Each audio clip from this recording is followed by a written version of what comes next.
So that's what we're going to be discussing. The new or the third Christian Renaissance of today. And I'm going to be the first speaker on that. I'm going to do a brief introduction, followed, as I said, by historian Bob Ingram or Robert Ingram, and followed by Paul Glumaz. For the greatest comprehension of everybody, I've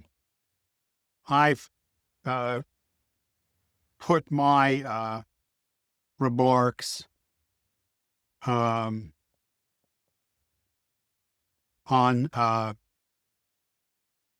I've put them, I'm going to display them on the screen as I say them.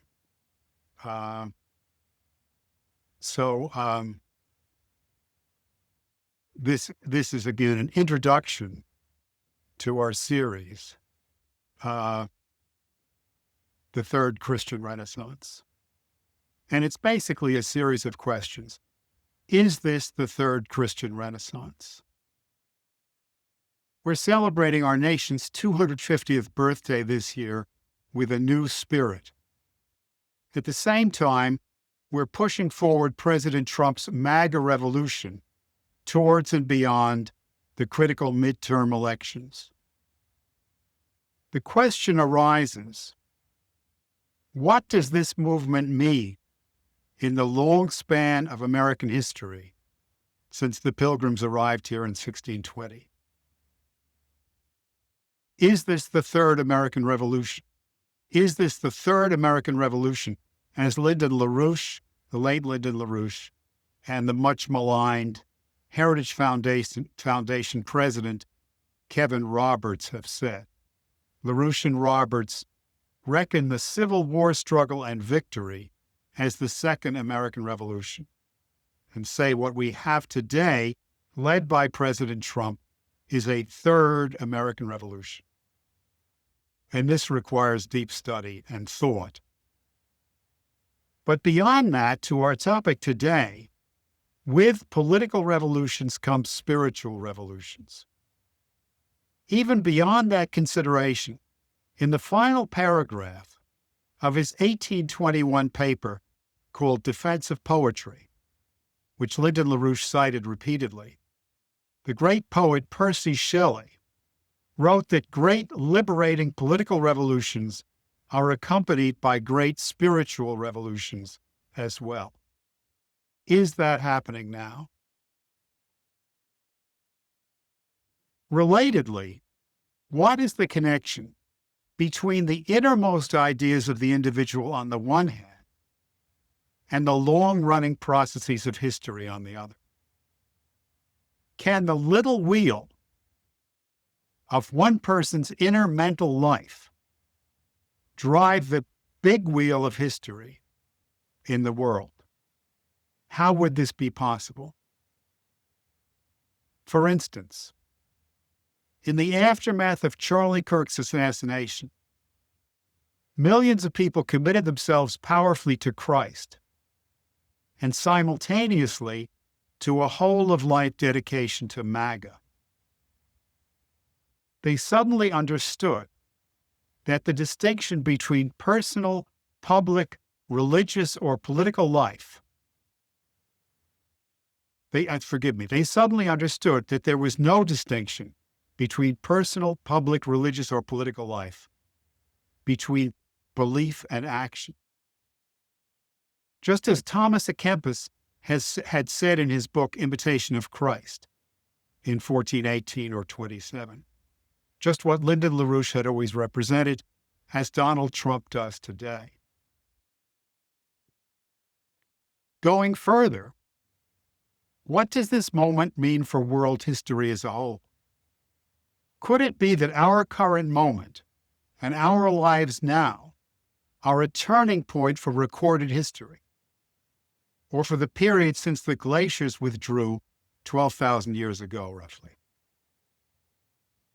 Over the next hour, we will show you that the Donald Trump revolution, which is sweeping the world as well as the United States, is accompanied by the first stirrings of the third Christian Renaissance. Can we recover our civilization and surpass it? Far beyond politics and economics as such, this is the great change now coming over our country and the world. This start of a new Christian Renaissance. Divine force is working with us and through us, and we are regenerating Western Christian civilization, which had virtually been lost since 1900. Far beyond simply rediscovering the past, we will regenerate civilization anew in the course of new discoveries in science, in art, and even in Christianity. This is where we come from as Americans. We, our country, are products of the second Christian Renaissance of half a millennium ago. This impulse has waned. It was almost lost, but we are regenerating it today. This is the new reality which became evident after Charlie Kirk was killed. That the great European Renaissance was totally Christian should always have been obvious despite false scholarship to the contrary. But now, we suddenly look back in a totally new way, because now we ourselves are conscious of what we are looking at. But we are not going back to the past, but forward to the new discoveries of the future. The 125 years of the new dark age since 1900 are coming to an end. So, that's what I had to say, and I'm turning it over to Bob Ingram. Hi, everyone. I want to begin by going back to the year 1319. Now, that may seem a little bit of an unusual thing to do, but in 1319, Dante Alighieri completed the writing of the Paradiso, the final book of the Divine Comedy. He was in the city of Ravenna at the time. He was in Ravenna because he was under a death sentence in Florence, and he had been given protection in Ravenna by the ruler of that city. And in 1319, he completed the Paradiso. Now, what I'm going to do is read to you just the first 12 lines of the opening. This is Canto 1, and this is the opening of the Paradiso. And I'm just going to read it to you. I'm not going to put it up on the screen, so hopefully you'll be able to follow along. And this is what he says.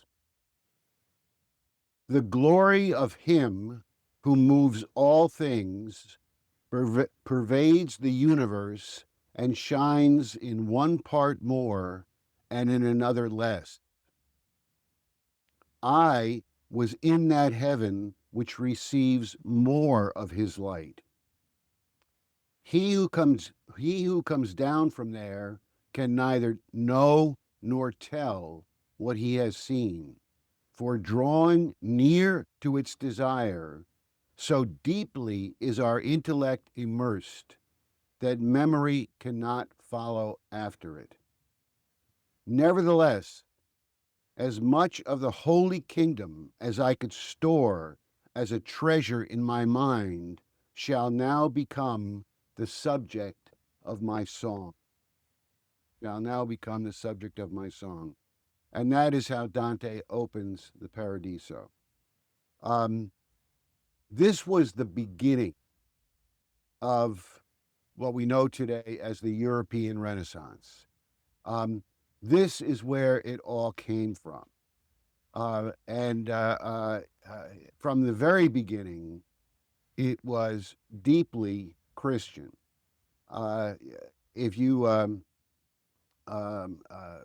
if you read history books and what have you. Maybe you went to university and were taught about this. They generally date the Renaissance as beginning really almost in the middle of the 15th century.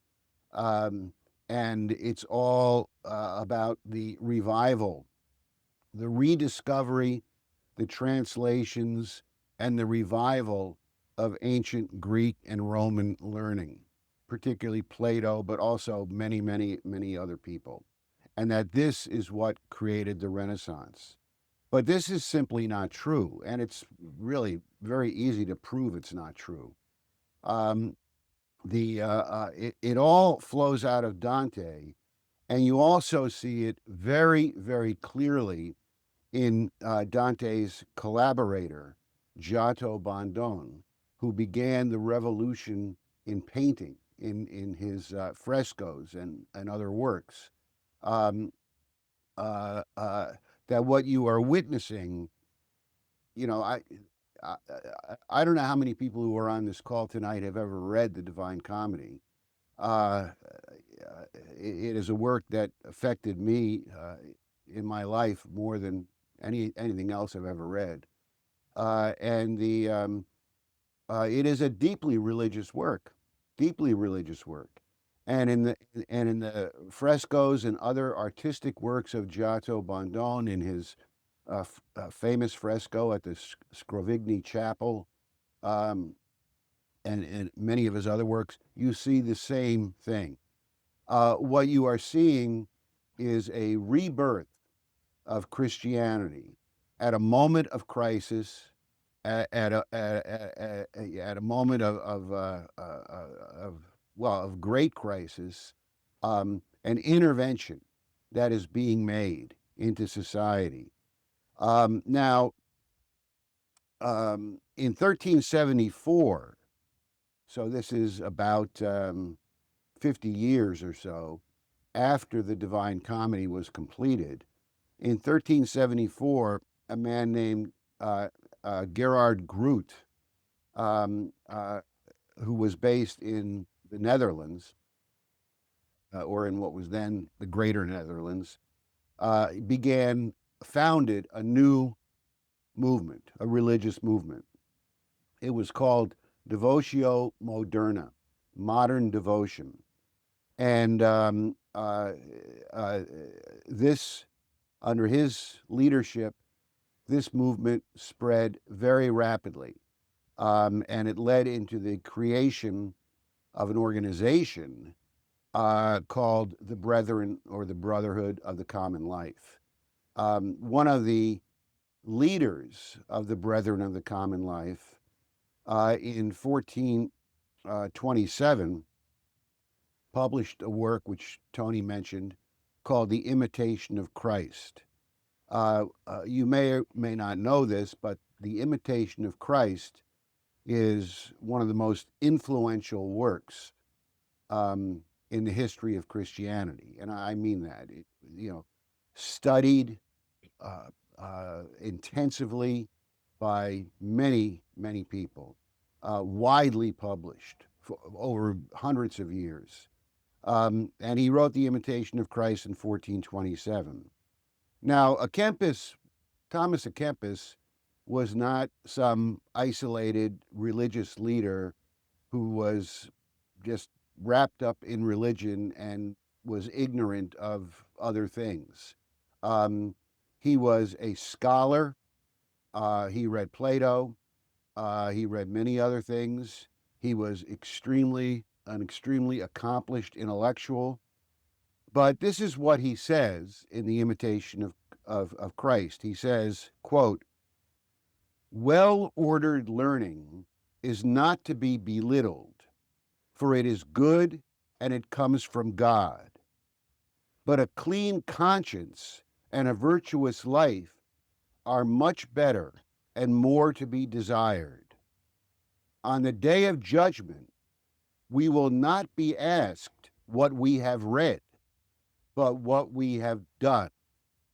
Um, and the Brethren of the Common Life, uh, uh, as an organization, took as its motto a quote from St. Paul from 1 Corinthians 11. And their motto was, and they're quoting St. Paul here, be imitators of me as I am an imitator of Christ. And that is the message, to lead a Christian life. Now, what exactly does that mean? Now, that's a big topic, obviously, which we're not going to get to the bottom of tonight. But it does, on the one hand, it means leading a Christian like life governed by agape, or what you could call brotherly love, recognizing that all of your fellow human beings are made in the image of God, that they are, in that sense, sanctified and holy as just as much as you are, and must be accorded that kind of treatment and that kind of love and honor. But it that's not all it means, because what you see in the Renaissance as it emerged, as a religious movement in both Italy and in the Netherlands, you see a great explosion of artistic, musical, scientific, architectural, and other discoveries of profound discoveries. Now, and it's all grounded in the idea that um, mankind is participating in and continuing um, Christ's mission on earth. That man is both the individual human being and the human species as a whole is both made in the image of God, but also participates in God's creation. Um, and what you see in Italy at this time, very early on, we're talking 14th century here. Um, uh, uh, you're seeing a great explosion in artistic and other related fields, a great collaboration between Masaccio, who was one of the earliest of the great Renaissance painters, Brunelleschi, the builder of the Dome of Florence, Donatello, the great sculptor. These three individuals were great friends and close collaborators, and they were working together to bring about this great revolution in art, in architecture, and in related fields. The again, this is man participating in God's creation, and what that entails is making discoveries, new discoveries about the universe, and then acting on those discoveries um, in a way that pleases God and in a way that benefits all of mankind. Um, Almost simultaneously with these early developments in Italy, um, the same process is underway in the Netherlands. The Renaissance did not spread from Italy to the Netherlands. These, there was a lot of back and forth, um, and but these things are occurring at the same time. And in the Netherlands, and we're talking not just about today's Netherlands, but this also at that time would have included Belgium, Luxembourg, a big chunk of northern Germany, what's today northern Germany, a big chunk of what's northeastern France, the greater Netherlands and Flanders. Um, uh, we find by the late 14th century or early 15th century an environment which is shaped entirely in terms of the religious and intellectual environment. It's shaped entirely by the Devotio Moderna. by the imitation of Christ, and we begin to see great musical composers, Guillaume Dufay, Johannes Ockeghem, and Josquin Dupre, who we just heard, a short piece from, um, uh, uh, creating a revolution, an absolute revolution in music, in terms of polyphony, counterpoint, and many other things.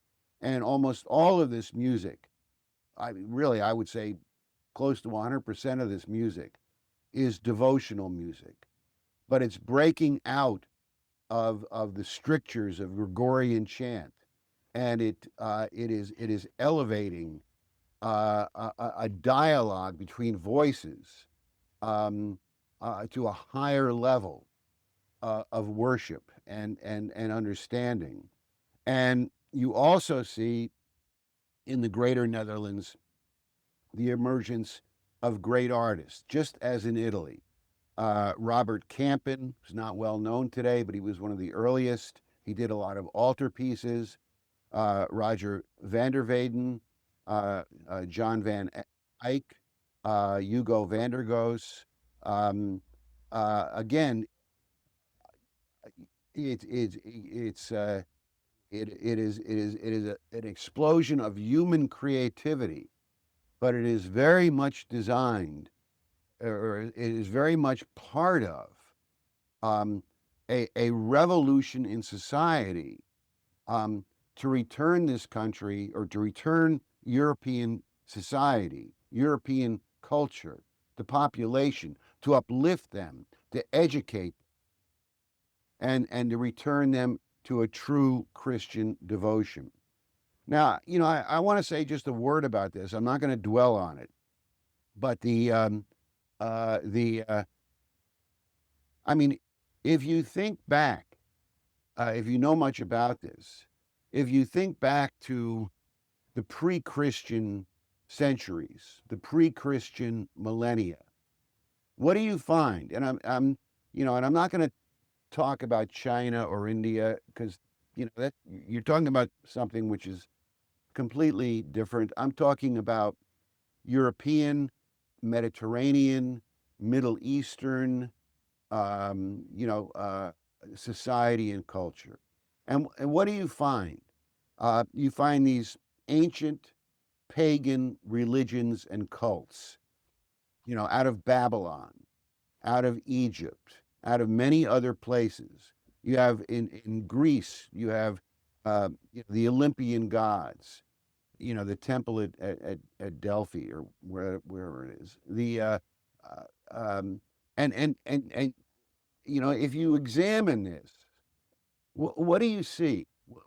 What is the nature of these religions and these other cults? And some of the Roman mystery cults were truly barbaric, but even these other things, what is the nature of the Olympian gods, for instance, with Zeus and what have you?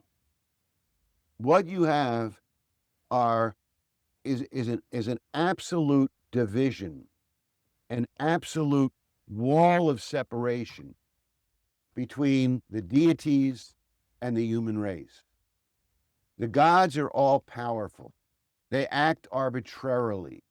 Uh, uh, they are completely separate from humanity, unless they choose to intervene and inflict some punishment or reward on a lowly human. The human race is completely subservient. The people of Greece, the people of Babylon, the people of Persia, and all these other places, they're completely subservient to these gods. And they have no way of connecting to them. All they can do is offer sacrifices and beg for favors and things like that. Tony, I can hear you typing. Sorry. Um, Thanks. the and you know this is an oligarchical religious culture, and it was pervasive throughout all of human society. From the Tigris and Euphrates to Spain, from Northern Europe to Central Africa. oligarchical, cultish religion, oligarchical God.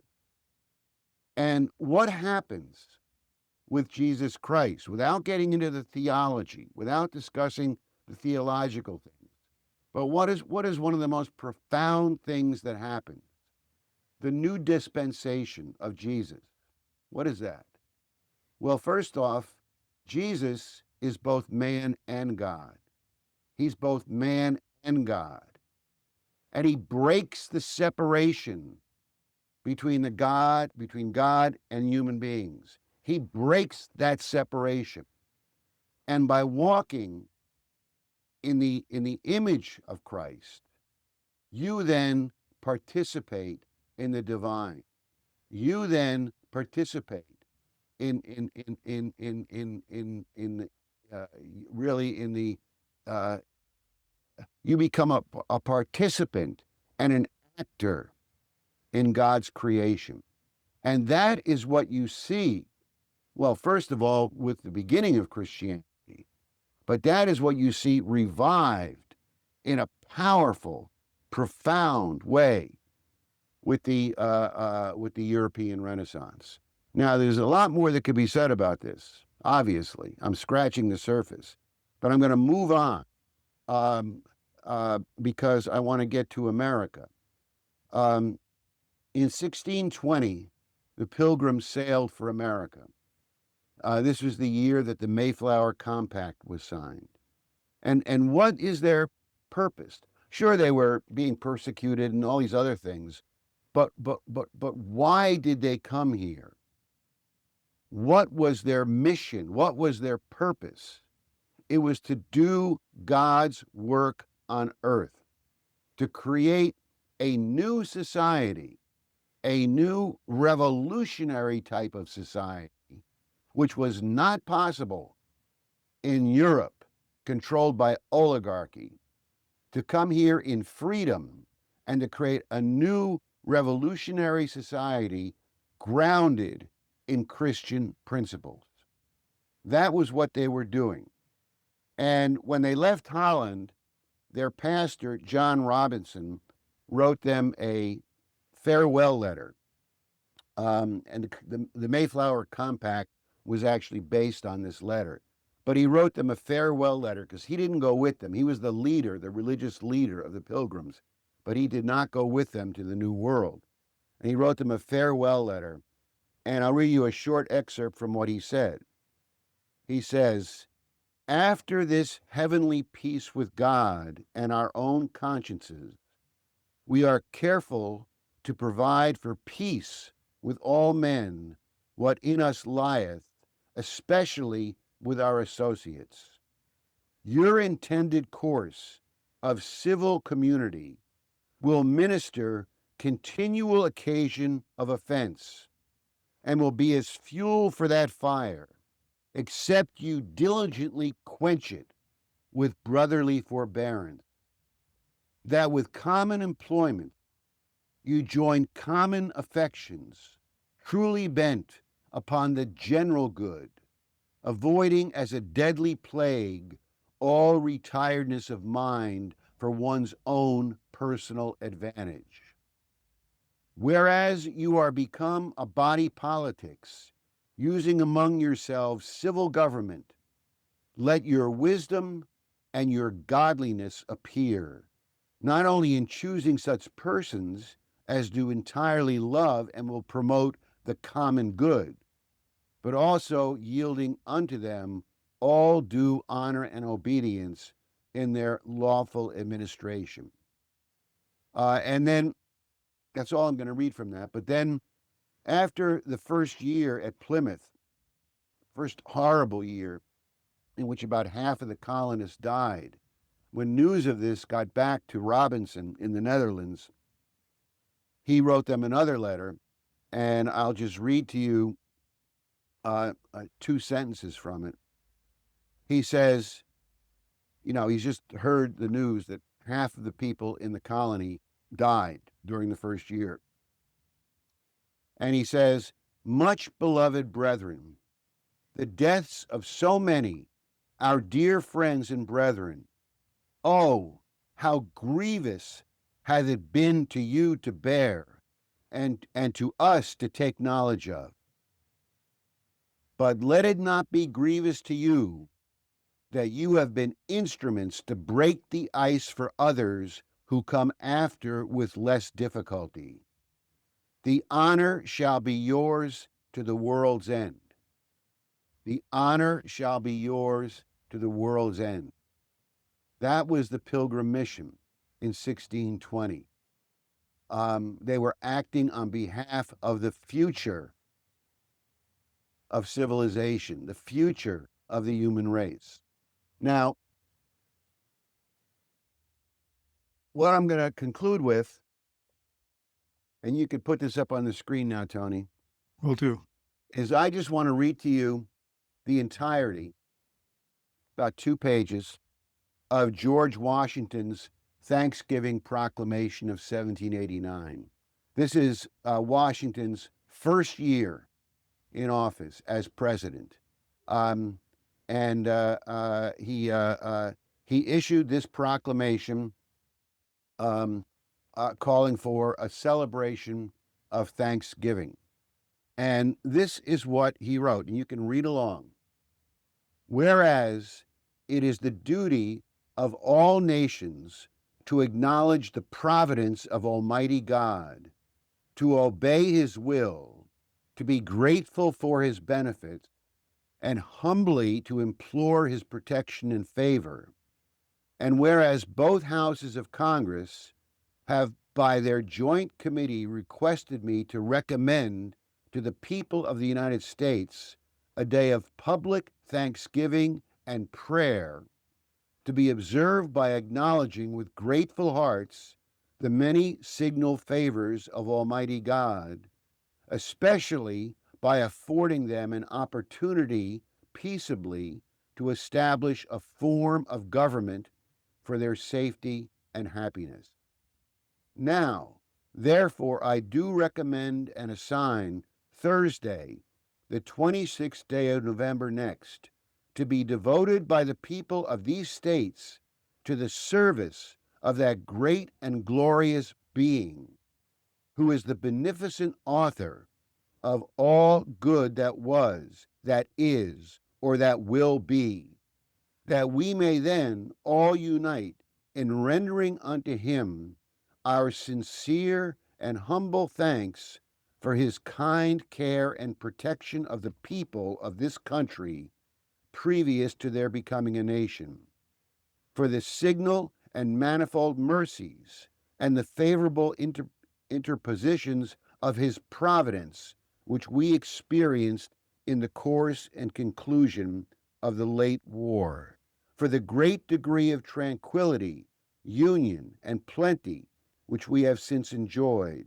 for the peaceable and rational manner in which we have been able to establish constitutions of government for our safety and happiness, particularly the national one, now lately instituted, for the civil and religious liberty which we are blessed, and the means we have of acquiring and diffusing useful knowledge, and in general for all the great and various favors which he hath been pleased to confer upon us. And also that we may then unite in most humbly offering our prayers and supplications to the great Lord and ruler of nations, and beseech him to pardon our national and other transgressions, to enable us all, whether in public or private stations, to perform our several and relative duties properly and punctually, to render our national government a blessing to all the people by constantly being a government of wise, just, and constitutional laws, discreetly and faithfully executed and obeyed, to protect and guide all sovereigns and nations, and to bless them with good government, peace, and concord, to promote the knowledge and practice of true religion and virtue, and the increase of science among them and us, and generally to grant unto all mankind such a degree of temporal prosperity as he alone knows to be best, given under my hand in the city of New York, the 3rd day of October, in the year of our Lord, 1789, George Washington. Now, I'm going to conclude there, but I want to just make 2 comments on this proclamation. I don't know how many of you have read this before or are aware of it, but it should be very clear to you that what the holiday of Thanksgiving is about is giving thanks to God. I mean, Thanksgiving, giving thanks. Who are you giving thanks to? You are giving thanks to God Almighty. That is who you are giving thanks to. Now, the second thing that I would point I would make about this is that when this was written, it was published in every newspaper in the United States. It was read on the floor of Congress. It was read in state legislatures all across America. It was read at town meetings. It was read in public squares. It was read in churches all across the country.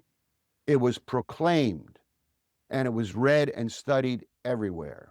Now, I believe that if you were to take this Thanksgiving message, if you were a high school student, a high school teacher today, and you were a high school teacher, any public high school in the United States, and you were to read this to your class of students, you would probably end up being suspended or fired today for injecting religion into the classroom.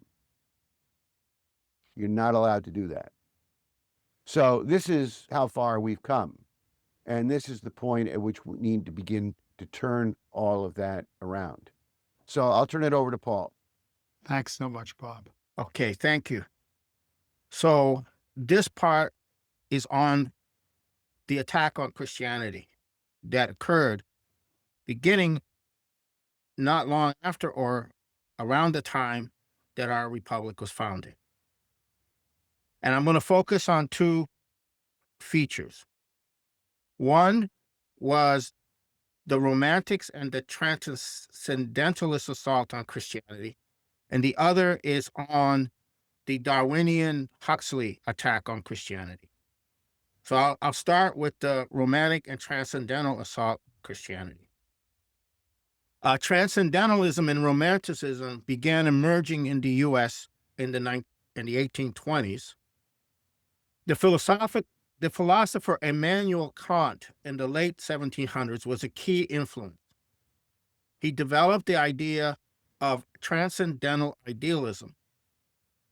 Basically, one cannot know the real world as it is. One can only know how your mind conceives through the senses, which Kant says is not the real world. Thus, you cannot really know God, nor the universe as it really is. Now, the acceptance of this, which transformed all philosophy since, which to many seemed rational, is what unleashed all of the modern philosophical diseases we have now. They all stem from this. Different varieties of them, different trends. This extremely influential view of Kant effectively divorced philosophy from theology and begins to attack the very foundation of our view being made in the image of the Creator, as well as the biblical injunction of fruitfulness, increase, and dominion over nature. This is because we cannot have dominion and increase, physically that is, without making discoveries of at least part of the very real universe as God created it. A universe that claims we cannot know. And to this day, it's magic. Where did the idea come from? So we can't know. And that's the key. That's the first part of this. And then this was wedded to English Romanticism of the ruling oligarchs of the British Empire. And from this, religious life became more one of mysticism, feelings, interpretations, and sensuous experiences, which shift away from our purpose of existence and the true religious part of us, which is the more powerful agapic love we have for mankind. That's where the shift takes place. Now, there are many names in the Transcendentalist movement. One person that is familiar, people have heard, Ralph Waldo Emerson. But there was another one who was very influential. His name was Franklin Benjamin Sanborn, who initiated the launching of professional associations and societies, whose successors today include everything from the AMA, teaching psychology professions, sociology professions, science, all your professional organizations come out of this transcendental, beginning in that period in the transcendentalism area. So these professional associations are basically not Christian oriented. They're professionally oriented, and today you have to go through these professional organizations to be accredited. So you can consider that the transcendental movement is the actual mother of today's liberal mindset in most of our professionals. And that would take a lot of effort to explain all of that, but that's basically where that aspect of it starts. The second thing I'll discuss is this assault on Christianity developed in Great Britain and emerges after the Civil War. Is based on Charles Darwin and propagated by Thomas Huxley, that we are descended from apes, and we are not created in God's image, but created by natural selection's survival of the fittest, and that we are just another animal competing for survival. This view emerges as eugenics in the period from there into the time of Hitler, and then it metastasizes or metamorphosizes into environmentalism. Same thing, a rejection of the human beings created in the image of the Creator. That's the key to the environmentalist movement, and that Mother Nature is, et cetera, et cetera. Now, after that, Thomas Huxley created a scientific elite that took over much of sciences and promoted that God cannot be proven by science, making agnosticism the religion of science. Thus, Christianity lost its authority among the experts in what we call science today. That is how Christian civilization that gave birth to this country became marginalized. So basically, they marginalized Christianity by taking over philosophy, science, culture, and so forth. Now, from about 1900 to the rise, by 1900, for Americans, the existence of God had been retreating from the disciplines of philosophy and the halls of scientific endeavor, leading later in the century to taking God out of public education, as Bob went into. Now, this leads to a world which is not spiritual, where life has no meaning, and where anything goes. Where things, when things get that bad, one can always look to the afterlife to preserve one's Christian soul. For this evil we are talking about rules the world. Thus, we have what is called the popularity of salvation and end times oriented Christianity, because that's all that's left after these people took over the secular world. The secular world took over everything, and that's all you got left. It's and however, the awakening has begun, and that's what I'm going to talk about now. The awakening has begun to embark. So I'll start with MAGA. To embark on implementing MAGA requires a rejection of these evils if one is going to wage the fight for making America great again. To do so, it's not just a battle politically. To really do so requires, more importantly, an internal spiritual battle, which without Christ by your side is very difficult. If you are a Christian oriented primarily to afterlife and want to begin becoming active in reviving America, you have to come out of salvation hibernation. At least we had a place to hibernate until God gave us the signal to come out. And I believe the signal has been given. MAGA appears as a political program, but it is much more a spiritual program because we have to have that spirit to fight the evil in order to have MAGA. You can't do it otherwise. New interpretations are emerging based on the concept of the kingdom, that we are called by Jesus to disciple nations. I didn't get the biblical quote on that. That the kingdom of heaven is here on earth. We demonstrate our faith by responsibility for the temporal world.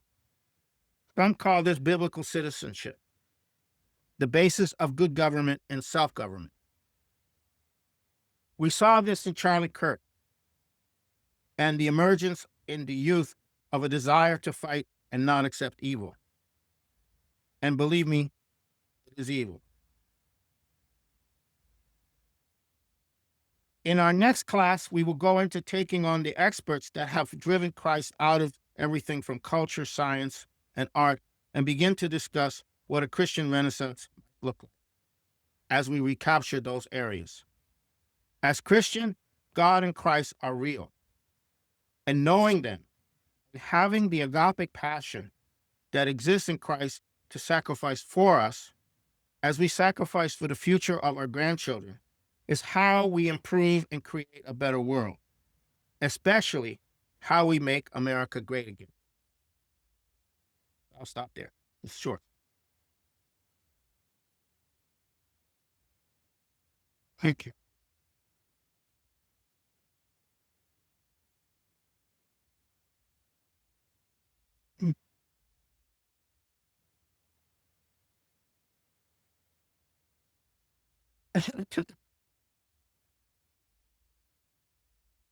Well, have we sufficiently provoked people?